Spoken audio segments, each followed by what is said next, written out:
मैं योगी सरकार के सामने भीख मांगने हम जाने वाले हैं।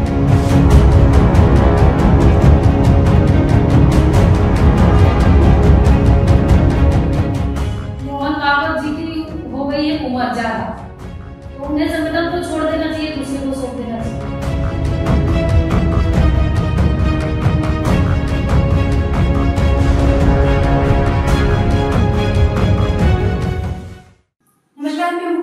आप देख रहे हैं प्रणाम भारत न्यूज। आप सभी का स्वागत है हमारे इस खास कार्यक्रम में। जैसा कि हम लोग जानते हैं कि हम अपने कार्यक्रम में किसी न किसी ऐसे शख्सियत को लेके आते हैं जो कहीं न कहीं जीरो से हीरो तक का शुरुआत करता है। तो चलिए हम आपको एक ऐसे शख्स से रूबरू कराते हैं जो नारी शक्ति के लिए जीती जाती उदाहरण है, जो वर्तमान में हिंदू समाज पार्टी की राष्ट्रीय अध्यक्ष है।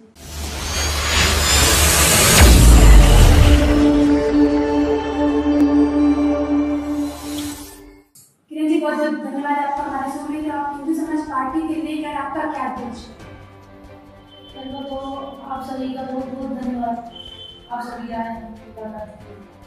हिंदू समाज पार्टी का यही उद्देश्य है कि तिवारी जी का एक उद्देश्य था, जो तिवारी जी का उद्देश्य था वो हम लोगों का सबका उद्देश्य है। हिंदू समाज पार्टी का यही उद्देश्य है कि भारत को हिंदू राष्ट्र घोषित करे सरकार। दूसरी चीज ये है कि हिंदुओं के साथ जो अत्याचार और बलात्कार और ब्राह्मणों की हत्या और सत्यों की हत्या हो रही है, ये एकदम बंद होना चाहिए।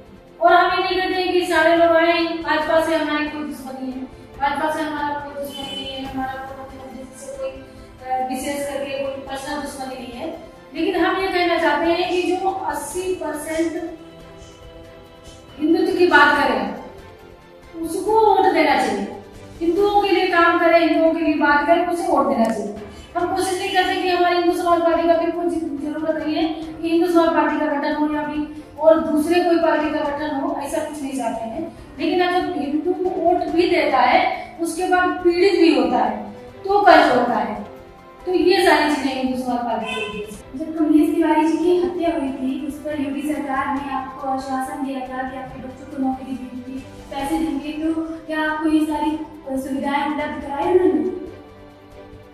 हमें 15 लाख रुपए की उन्होंने हमें जो है चेक दिया था, वो सहयोग किया था 15 लाख की। बाकी हमारे बेटे की नौकरी नहीं है, कोई घर हमें नहीं मिला, कोई सहयोग नहीं है, क्योंकि उन्होंने तो बहुत सारी उसमें लिखा करके उनके भी जो आए थे अधिकारी लोग आए थे उन्होंने सारी चीज करके गए थे, उसमें कोई सुनवाई नहीं है। और हमें बुलाया गया, उसमें कोई आश्वासन नहीं दिया गया। हम लोग वहाँ गए, उनके मरने के बाद तीसरे दिन हमारे लोगों के वहाँ 13 दिन तक कहीं जाना आना नहीं होता। उन्होंने हमें तीसरे दिन बुला लिया, उसके बाद कहा कि कोई मीडिया में आप बयान ना दीजिएगा। हम लोगों ने कोई मीडिया में बयान नहीं दिया, लेकिन आज तक उस पर कोई भी सुनवाई नहीं हुई। और उनका जो केस चल रहा है वो भी फास्ट ट्रैक कोर्ट में नहीं चल रहा है, जिससे 1 साल हो गया है। और वो जो मर्डर करने वाले हैं वो अभी तक आपने कोई आवाज नहीं उठाई कि सरकार ने आपको आश्वासन दिया था कि आपके लिए, आपके परिवार के लिए इतना कुछ करेगी, लेकिन क्या आपने इसके लिए आपने मदद नहीं मांगी फिर से? मैं योगी सरकार के सामने भीख मांगने हम जाने वाले हैं और हम लड़ाई लड़ना चाहते हैं तो उनके आमने सामने आकर के 2022 की लड़ाई लड़ेंगे। उनसे भीख मांगना हमारा मकसद नहीं है। उन्हें करना था, अरे ये हिंदूवादी नेता मरा था, ये मर्डर करने वालों के घर में कम से कम 15 करोड़ उनके खाते में पैसा गया मुसलमान की तरफ से, और ये हमें बुलाया, उसके बाद इन्होंने 15 लाख हमें दिया। तो ये हमारे साथ न्याय नहीं किए हैं, तो इसका बदला 2022 के लिए ये तैयार है। बस हम ये कहना चाहते हैं। सभी कमलेश जी के उद्देश्यों पे आपने क्या क्या काम किए और क्या क्या करना अभी आपको बाकी है? तिवारी जी के उद्देश्य तो आज जैसे वो कार्य करते थे हिंदुओं के लिए, जैसे कहीं हिंदुओं के साथ में कोई हत्या हो गई, कहीं लड़की के साथ बलात्कार हो गया, तो वहाँ जाना, उनको मिलना, उनके लिए मांग करना भाई सरकार की तरफ से हमें क्या सुरक्षा करते हैं या उनका समर्थन करते हैं, हम लोग उनके उन्हें क्या मिलना चाहिए, तो उसमें हम लोगों का सारा कार्य हो रहा है। बाकी देखो हिंदू समाज पार्टी अभी कोई सत्ता में नहीं है, जब हम लोग कहीं सत्ता में आएंगे तो हम हिंदुओं के लिए, हम तो 100% हिंदुओं की बात करते हैं। ये मतलब 80% नहीं, हमारा लोगों का 100% है कि मैं हिंदुओं के लिए ही कार्य करूंगी, मुसलमानों के लिए ना, एकदम ना के बराबर। तो ये चीज भी उन्हें सोचना चाहिए कि जिस हिंदुओं का वोट तुम लेते हो उनके लिए तुम काम नहीं करते हो। अब 2022 का चुनाव आ गया है, अब हिंदुत्व की बात सबके दिल में आ रही है, पंडित को आगे लाया जा रहा है, ब्राह्मणों को आगे लाया जा रहा है, उससे बाद 4 साल तो किसी को कोई दिखाई नहीं देता। तो ये वोटों की राजनीति करते हैं खाली, और हम वोटों की राजनीति नहीं करते हैं। हमारा जो 4 साल चलेगा वही 5वां साल भी चलेगा। हिंदू समाज को लेकर आपकी क्या सोच है? हिंदू समाज के लिए हमारी यही सोच है कि हिंदुओं को कोई पीड़ित ना हो, उनकी सुविधाएं उनके लिए हम लोगों को आगे आना चाहिए। जैसे कि बहुत सारे गरीब लोग हैं, तो उनकी जो समस्याएं हैं वो समस्याओं को सुनना चाहिए, और उनके साथ हम कितना क्या कर सकते हैं वो हमें करना चाहिए। तो हम लोग अपने स्तर से सारा काम करते हैं, बाकी आवाज भी उठाते हैं, लेकिन अब लोग सरकार उससे नहीं सुनती है, तो हमारा लोगों का तो वो काम जारी रहता है, हम लोग पीछे। तो उनको कैसे आगे बढ़ाया जाए, हिंदू समाज को कैसे आगे बढ़ाया जाए? अगर सरकार इनकी बातों को नहीं सुनती है तो उनको कैसे आगे बढ़ाया जाए? हिंदू समाज को देखो, हिंदू समाज को जागरूक करने के लिए हम सभी को आगे आने की जरूरत है। अब हम ही अकेले जाकर के अभी घर घर जाकर के भाई हम कहते कि भाई ये बात हमको करनी है, ये नहीं काम करना है, हमारा साथ है, हम तुम्हारे साथ खड़े हैं। लेकिन ऐसे हमारे सारे हिंदू समाज के लोग कुछ लोग हैं जो हिंदू की बात करते हैं और हिंदुओं को बात करते हैं, उनको सबको आगे आकर के और एक व्यक्ति के घर में जाकर के वो बात बतानी चाहिए जो उनको जो आवश्यकता है जिस चीज। अभी पिछले दिनों आरएसएस के अध्यक्ष मोहन भागवत जी ने बयान दिया था हिंदू और मुसलमान का डीएनए, इस पर आपकी क्या है? मोहन भागवत जी की हो गई है उम्र ज्यादा, तो उन्हें संगठन को छोड़ देना चाहिए, दूसरे को सौंप देना चाहिए। ये अनाप शनाप कैसे बयान देते रहते हैं। तो ये मतलब कि बंटवारा जिस समय हुआ था उस समय भी तो हिंदू मुसलमान था।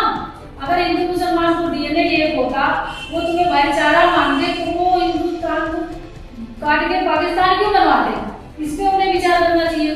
दूसरी बात, जिनके घर में दामाद मुसलमान बैठा हो, वो मुसलमान को जो है कैसे अलग कर सकता है? वो अनाप शनाप बयान ऐसे दे सकते हैं। उनके बहुत सारे बयान आते हैं कि मुसलमानों से दूरी ठीक नहीं है, मुसलमानों साथ में रह करके चलना है। तो मोहन भागवत जी की जो है ये सोच जो है ना, ये सोच बिल्कुल भी डिफरेंस है, बिल्कुल भी ठीक नहीं है। जिस हिंदू की तुम बात करते हो उनके बीच में तुम मुसलमानों को लाना चाहते हो, और आज मुसलमानों के लिए मुसलमानों के चलते आज ये 5 साल की लड़की से रेप हो रहा है, 10 साल की लड़की से रेप हो रहा है, किसी का घर लूटा जा रहा है, किसी का मर्डर हो रहा है, किसी का कत्ल हो रहा है। किस डीएनए की बात करते हैं मोहन भागवत जी? मतलब मोहन भागवत जी का दिमाग काम नहीं कर रहा है, इसलिए उनको भर्ती करवा देना चाहिए और जिम्मेदारी दूसरे को देना चाहिए। अच्छा, आपके कहने के हिसाब से बस मुसलमानों के चलते ये सारी घटनाएं हो रही हैं। हमारे देश में अगर मुसलमान ना हो तो हमारे देश में कोई समस्या ना है। हिंदू मुस्लिम हिंदू इतना नहीं लड़ेगा। और हिंदू की आज सुना है कभी कि हिंदू की लड़की से बलात्कार किया है? नहीं करता है, क्योंकि चाहे जितना भी गिरा होगा वो हिंदू, लेकिन इतना नहीं कर सकता। नहीं करता है, आपने ऐसी चीजें कह सकती कि नहीं करता है, क्योंकि मेरे नजर में नहीं है और हम ये सुना ही नहीं है कि हिंदू के साथ में लड़की के साथ में बलात्कार किया है।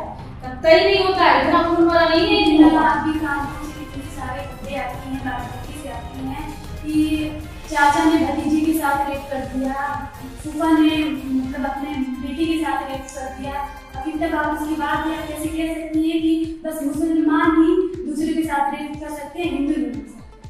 ये जो घटना आती है सामने, जरूरी नहीं कि वो सत्य हो, क्योंकि उसके नजदीक लोग जाते हैं तब पता चलता है कि ये सही है या गलत है। ये तो हम पेपर में सुन लिए, ठीक, मोबाइल पर न्यूज आती है हमें पढ़ लिया, उसके नजदीक जाकर के पढ़े, ये तो जानकारी को कि ये सही घटना है कि गलत है। लोग गलत ही तो कह सकते हैं ना उसको। तो आपको क्या लगता है जो पेपर वाले, न्यूज वाले या फिर जो मोबाइल से लोग बताते हैं या फिर कहते हैं, कोई भी जानकारी हमें अधिकतर सोशल मीडिया से मिलती है, चाहे मुस्लिम की हो चाहे हिंदू की हो। तो इससे हम ये तो कह नहीं सकते कि वो हमें गलत इन्फॉर्मेशन हमारे तक पहुंचाता है, क्योंकि कोई भी मीडिया का काम होता है साक्ष्य दिखाना, वो गलत चीजों को किसी दूसरे तक नहीं पहुंचाता। देखिए 100 में आप मानती ही नहीं, 100 में देखो ये चीज हम मानते हैं, लेकिन 100 में कभी 99% लोग ऐसा नहीं करते।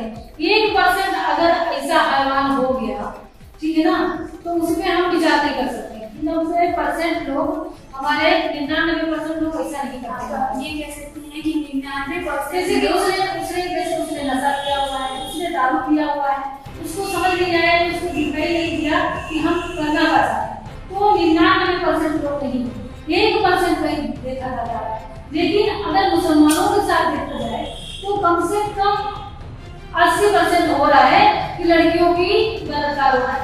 आए दिन देख रही है, रोड पे जाते हुए लड़कियों को गोली मार दिया जाता है, लड़कियों के बलात्कार हो जाते हैं, घर में घुस करके मदद हो जाते हैं, संतों की हत्या हो जाती है। तो हमारे देश में अगर मुसलमान ना होता ना तो हमारा देश उत्तम, जैसे कि सोने की चिड़िया अंग्रेज लोगों ने कहा था, तो सोने का चिड़िया ही होता। तो आपके कहने के हिसाब से अगर हमारे देश में मुसलमान ना हो तो कोई भी घटनाएं नहीं होती, हिंदू भाई बहन बन करके रहेगा। तो आप ये बताइए हमें, स्वर्गीय कमलेश जी के संगठन में ना होने के बाद भी संगठन में क्या पड़ा? संगठन में उनके न होने के बाद प्रभाव बहुत सारा पड़ा था, क्योंकि हम संभाले तो उतना हम नहीं संभाल पाए, क्योंकि हम राजनीति में नहीं थे, हम घरेलू महिला थे और हमको घर का जिम्मेदारी थी, इसलिए हमें संगठन से बारिश मतलब होता। उनके जाने के बाद बहुत सा दिक्कत आई, लेकिन उसके बाद भी अब इस समय पार्टी को बहुत अच्छा कार्य हो रहा है और 2023 तो आगामी 2022 के चुनाव में कितनी सीटों पर अपने प्रत्याशी उतारना चाहते हैं? देखिए, ये तो चीज हम अभी नहीं बता सकते, क्योंकि अभी मैंने घोषणा नहीं किया। जिस समय घोषणा मैंने उस समय आप लोग हो सकते हैं। कैसा चल रहा है आपका चुनाव प्रचार? चुनाव प्रचार, चुनाव के लिए तैयारी चल रही है, हमारी तैयारी चल रही है, और जब चुनाव होगा, घोषणा होगी, तो सारे लोगों को जानकारी होगी कि हम कितने सीट लेते हैं। भारतीय जनता पार्टी का मानना है कि अधिकतर जितने भी हिंदू वोटर्स हैं उनके पास है, इस बात में आप क्या कहना चाहेंगे? ठीक है, ये तो हमारी भी मानसिकता है कि भाई समाज हमारे साथ, दलित हमारे साथ है, ब्राह्मण हमारे साथ है, बाकी तो मुसलमान से हमारे साथ नहीं है। हमने खुल के कह दिया कि हम उनको बाकी ये तो समाज के ऊपर डिपेंड है कि भैया तुम्हारे साथ है कि नहीं है। वो तो जब तुम विधायक बनोगे या तुम्हारा 2022 की तैयारी है चुनाव की, आप लड़ना चाहते हो, आप जहाँ से जीत करके आओगे, तो जनता तय करती है कि आप बनोगे या नहीं बनोगे, हम नहीं तय कर सकते हैं। जनता के लिए आपने जो काम करके रखा होगा तो जनता आपको हिंदू वाला चुनेगी, नहीं काम किया होगा नहीं चुनेगी। ये तो जनता जानती है ना, जनता देखो, जनता भगवान है, जिसको चाहती है जहाँ चाहती बैठा देती है।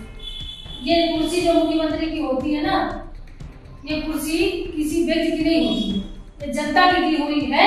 तो जनता के लिए आदमी को कार्य करना चाहिए, जनता की सुननी चाहिए, तो भी जनता तो वोट डाल है। बहुत बहुत धन्यवाद किरण जी ने जो अपना कीमती समय हमें दिया। तो ऐसे ही आप हमारे चैनल में जुड़े रहिए, हम आपको नए नए शख्सियत से मुलाकात करवाते रहेंगे।